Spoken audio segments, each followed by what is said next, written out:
Hello students. आज के इस वीडियो में हम जानेंगे हाइड्रोफोबिक सीमेंट के बारे में। इस सीमेंट को डिटेल में ब्यूरो ऑफ इंडियन स्टैंडर्ड्स में आईएस कोड नंबर 8043 ईयर 1991 में कवर किया है। तो आप देखेंगे जैसा हाइड्रोफोबिक वर्ड है, हाइड्रो का मतलब है वाटर, फोबिक मतलब डर, मतलब उससे दूर रहने वाला, उसको हटाने वाला। तो ऐसा सीमेंट जो वाटर को दूर रखता है सीमेंट के पार्टिकल से। तो ये कैसे बनाएं हम इसको? तो क्या करते हैं कि जब पोर्टलैंड सीमेंट का क्लिंकर को हम पीस रहे होते हैं, ग्राइंडिंग कर रहे होते हैं, उसी ड्यूरेशन में उसमें हम कोई water repellent film forming substance को ऐड कर देते हैं, जैसे कि ओलेइक एसिड या स्टेरिक एसिड। इनको ऐड करेंगे तो इंडिविजुअल जो सीमेंट का पार्टिकल है उसके ऊपर एक वाटर रिपेलेंट का फिल्म बन जाएगा, पूरा कवर हो जाएगा। और ऐसा करके हमें क्या मिलेगा?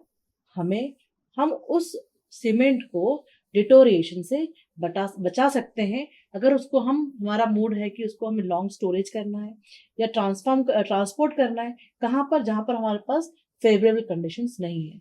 तो कैसी फेवरेबल अनफेवरेबल कंडीशंस? ऐसी कौन सी कंडीशंस हैं जहाँ हमको वाटर रिपेलेंट सीमेंट की जरूरत पड़ेगी? तो देखिए क्या होता है कि जब हमने देखा कि जब हम कोई एक्सट्रीम प्लेस में, जैसे कि आसाम में, नॉर्थ ईस्टर्न एरिया में, शिलोंग में, या जो हमारे ऐसे एरियाज है जहाँ पर हैवी रेनफॉल्स होते हैं, तो वहां पर हैवी रेनफॉल, कंटिन्यूस रेनफॉल और ह्यूमिडिटी भी हाई रहती है। ऐसी जगहों पर हम सीमेंट को ट्रांसपोर्ट नहीं कर सकते, और ट्रांसपोर्ट करने में ही वो ह्यूमिडिटी को का सामना कर लेगा और उसमें हाइड्रेशन का प्रोसेस शुरू हो जाएगा।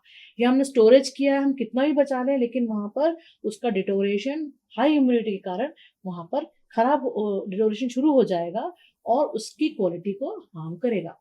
तो ऐसी कंडीशन में हमारे पास क्या बचता है कि हम हाइड्रोफोबिक सीमेंट को यूज करें। अब हाइड्रोफोबिक सीमेंट में क्या होता है कि जब हम उसको बना रहे हैं और हमने hydrophobic agent, water repelling agent जो है वो उसमें ऐड कर दिया है, तो ये एजेंट जो है उसके अंदर हर पार्टिकल के ऊपर एक थिन सी फिल्म बना लेता है। और जब फिल्म बन जाती है तो वो हाइड्रोफोबिक फिल्म होती है, वाटर रिपेलिंग फिल्म होती है। तो जैसे ही वाटर के पार्टिकल्स उसको आके उसके साथ में इंटरेक्ट करना चाहते हैं सीमेंट के साथ में, it says no, I am not open for reaction. और वो सस्टेन रहती है, सेफ रहती है हाइड्रेशन से, और उसका लाइफ जो है वो बढ़ जाता है। तो ट्रांसपोर्टेशन और स्टोरेज दोनों में ही ये इंपॉर्टेंट रोल प्ले करता है। तो अब अगर ऐसा है तो ये तो फिर हम सोचेंगे कि ये रिएक्ट ही नहीं करेगा सीमेंट उसके साथ में, वाटर के साथ में। पर ऐसा नहीं है। जब हम इसको मिक्सिंग करते हैं और मिक्सर में इसको डाल के रोटेट किया जाता है बिना वाटर ऐड किए, तब ये फिल्म जो है वो टूट जाती है एग्रीगेट से टकराने के बाद, और वहां जो हमको मिलता है दैट इज नॉर्मल कंक्रीट की तरह बिहेव करने लगता है। देन वी ऐड वाटर, और उसके बाद ये जो है एडअप होके पूरा कंक्रीट बन जाता है। पर क्योंकि उसमें अभी भी ये वाटर रिपेलेंट मटेरियल प्रेजेंट होता है, तो वहां पे थोड़ा सा कुछ certain amount of air bubbles form हो जाते हैं। और ये एयर बबल्स भी हमें नुकसान नहीं करते हैं, क्योंकि ये वर्केबिलिटी इंप्रूव करने में हेल्प करते हैं। तो या तो वर्केबिलिटी को इम्प्रूव करने के लिए आप वाटर इंक्रीज करें, जो कि डिजायरेबल नहीं है। तो अगर ऐसे छोटे छोटे एयर्स के बबल्स रहेंगे तो वो उसकी वर्केबिलिटी को इम्प्रूव करेंगे। तो इस तरह से यूज रहता है। अब जहाँ पे कई जगहों पर आपने देखा कि आसाम और हमने आसपास शिलोंग, उस जगह नॉर्थ ईस्ट एरिया में देखा जहाँ जहाँ पानी गिरता है वहां यूज कर सकते हैं। और ऐसी जगहों पर एक चीज और होती है कि वहां पे पुअर कम्युनिकेशन सिस्टम रहता है, कि आपको जब यहाँ से फ्रॉम मैन्युफैक्चरिंग प्लांट अगर सीमेंट को वहां लेके जाना है, तो वहां तक का डिस्टेंस इतना ज्यादा है कि आप जब वहां लेके जाएंगे तो टाइम भी लगेगा ट्रांसपोर्टेशन में। और सडनली आप बार बार उसको ट्रांसपोर्ट नहीं कर सकते, क्योंकि रास्ते भी थोड़े पहाड़ी वाले रहते हैं। तो वहां पर फ्रीक्वेंटली बहुत ट्रांसपोर्टेशन पॉसिबल नहीं है, इसलिए आपको थोड़ा सा टाइम भी चाहिए होता है कि वो रिएक्ट ना करे, स्टोरेज टाइम चाहिए रहता है आपको, और ट्रांसपोर्टेशन सिस्टम भी उतना स्ट्रांग नहीं रहता है। तो इसलिए हमको लॉन्ग टाइम तक प्रिजर्वेशन करने वाली सीमेंट की जरूरत होती है।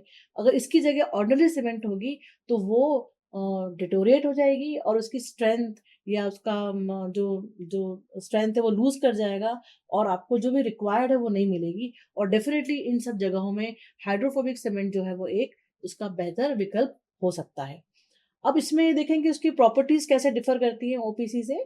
तो यहाँ देखेंगे हम कि उसका स्पेसिफिक सरफेस एरिया जो है वो 3500 सेंटीमीटर स्क्वायर पर ग्राम से कम नहीं होना चाहिए इन एनी केस, और उसकी 28 डेज की एवरेज कॉम्प्रेसिव स्ट्रेंथ भी 30.4 MPa से नीचे नहीं होना चाहिए। अब क्योंकि इसमें हम एक एजेंट ऐड कर रहे हैं और उसकी लाइफ बढ़ा रहे हैं, तो डेफिनेटली ऑर्डिनरी पोर्टलैंड सीमेंट से इसकी जो कॉस्ट है वो थोड़ी सी हायर हो जाती है।